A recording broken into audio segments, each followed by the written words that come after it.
A house that has stood for over 150 years has now become the center of a debate between the Stamford Golf Authority and city residents. The Golf Authority has made a request with the city's planning board to demolish the house. Richard Swatland, vice chairman of the Golf Authority, says the board plans to build a new facility for golfers and guests that would accommodate 175 people. But neighbors to the golf course and preservationists say they aren't happy with the proposed change. I moved here in 1970, before the golf course was built.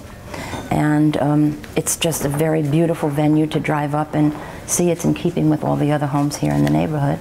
It would be unfortunate if the boards approved demolition at this point.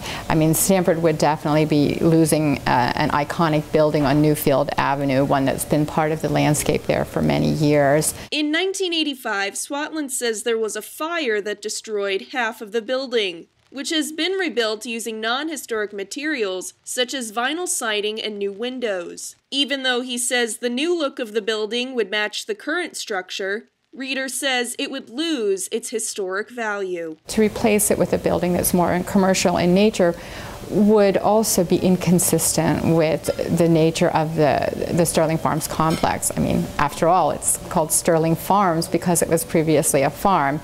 And what is more central to a farm than its farmhouse? Swatland says the new building would use the same square footage as the existing city-owned house that serves as a restaurant and office space. He says currently, when golfers want to host events, they set up a tent outside of the house, and it's not a satisfactory facility. But residents say they're concerned about increased year-round traffic, the sight of a lighted parking lot close to Newfield Avenue, and the reduction of green space. We put together a itemized list of the concerns that the majority of the people had, and we distributed the petition. Swatland argues that 8 to 10 foot evergreen trees to block the asphalt will surround the parking lot.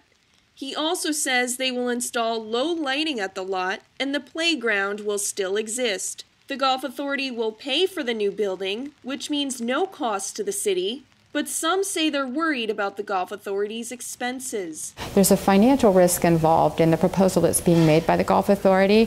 It would like to build a much larger complex, which could conceivably cost twice as much to build as it would cost to renovate the house. The city's planning board will hold a public hearing to address the matter on Tuesday, February 21st at 7:30 p.m.